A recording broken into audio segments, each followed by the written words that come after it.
CM Arvind Kejriwal కు ఢిల్లీ హైకోర్టులో చుక్కెదురైంది. ఆయన అరెస్ట్ ను సంబంధించిన న్యాయస్థానం కేజ్రీవాల్ పిటిషన్ ను కొట్టేసింది. కాగా లిక్కర్ కేసులో అరెస్ట్, ట్రయల్ కోర్టులో కస్టడీని ఆయన హైకోర్టులో సవాల్ చేశారు. దీనిపై విచారించిన న్యాయస్థానం ఆ పిటిషన్ ను కొట్టేసింది. దీనికి సంబంధించి పూర్తి డీటెయిల్స్ మా ప్రతినిధి అశోక్ అందిస్తారు. ఫోన్లో అశోక్. ఢిల్లీ హైకోర్టులో ఢిల్లీ ముఖ్యమంత్రి సీఎం కేజ్రీవాల్ కి చుక్కెదురైంది. లిక్కర్ స్కామ్ కేసులో తనను అరెస్టు ట్రయల్ కోర్టు కస్టడీని సవాల్ చేస్తూ ఢిల్లీ హైకోర్టుకు కేజ్రీవాల్ పిటిషన్ దాఖలు చేశారు. గత వారము ఈ పిటిషన్ పై విచారణ జరిపింది. సో ఈ రోజు దానికి సంబంధించిన ఉత్తర్వులు ఇచ్చింది. సో ఈ ఉత్తర్వుల్లో కీలకంగా కొన్ని ఆదేశాలు కొన్ని స్పష్టంగా చెప్పింది కోర్టు. ఏదైతే ఈడీ అరెస్టును సమర్థిస్తూ కేజ్రీవాల్ పిటిషన్ కొట్టేసింది. సో ఈడీ దగ్గర స్పష్టమైన ఆధారాలు ఉన్నాయి. కేజ్రీవాల్ అరెస్ట్ కన్నా ముందు దాదాపు 10 నుంచి 12 మందికి పైగా కీలక వ్యాపారస్తులు కానీ లిక్కర్ కేసులో ఉన్న పలువురు రాజకీయ నాయకులను అరెస్ట్ చేసింది.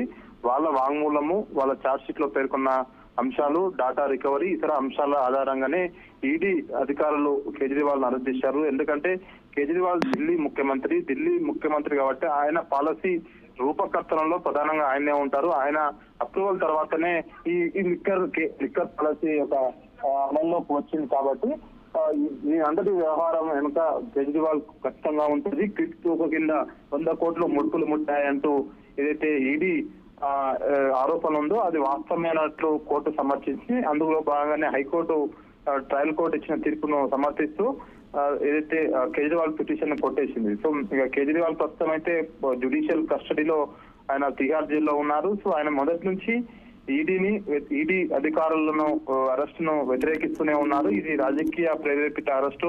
లిక్కర్ పాలసీలో ఎలాంటి అవినీతి జరగలేదు, అంతా ఒక పద్ధతి ప్రకారమే జరిగింది. కావాలని మమ్మల్ని అరెస్ట్ చేశారు. సో డబ్బులు ఒకవేళ బ్లాక్ మనీ మేము ఒకవేళ 100 కోట్ల ముడుపులు తీసుకుంటే ఆ ముడుపులు ఎక్కడ ఖర్చు పెట్టామో చెప్పాలి, ఎవరి దగ్గర ఉన్నాయో చెప్పాలి, ఎవరింట్లో ఉన్నాయో చెప్పాలంటూ కేజ్రీవాల్ సతీమణి కూడా ఆమె మాట్లాడిన సందర్భాలు ఉన్నాయి. సో ఇది ఓవరాల్ గా చూసుకుంటే గత 2 రోజులుగా ఈ లిక్కర్ కేసు వ్యవహారంపై అటు ఈడీ అటు సిబిఐ దూకుడుగా వ్యవహరిస్తుంది.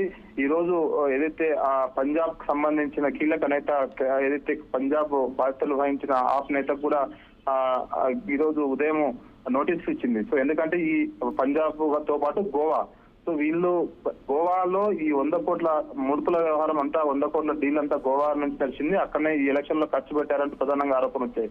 సో ఈ వ్యవహారం అంతా చూస్తే ఖచ్చితంగా ఈడీ దగ్గర సరైన ఆధారాలు ఉన్నాయి. అందుకోసమే కోర్టు కూడా ఈరోజు సమర్థించింది. ఇటు మరోపక్క కల్వకుంట్ల కవిత కూడా సేమ్ యాసిడ్ గా ఇలాంటిదే ఈ రోజు ఉత్తర్వులు ఇచ్చిందని చెప్పుకోవచ్చు. Right Ashok, thanks for the updates.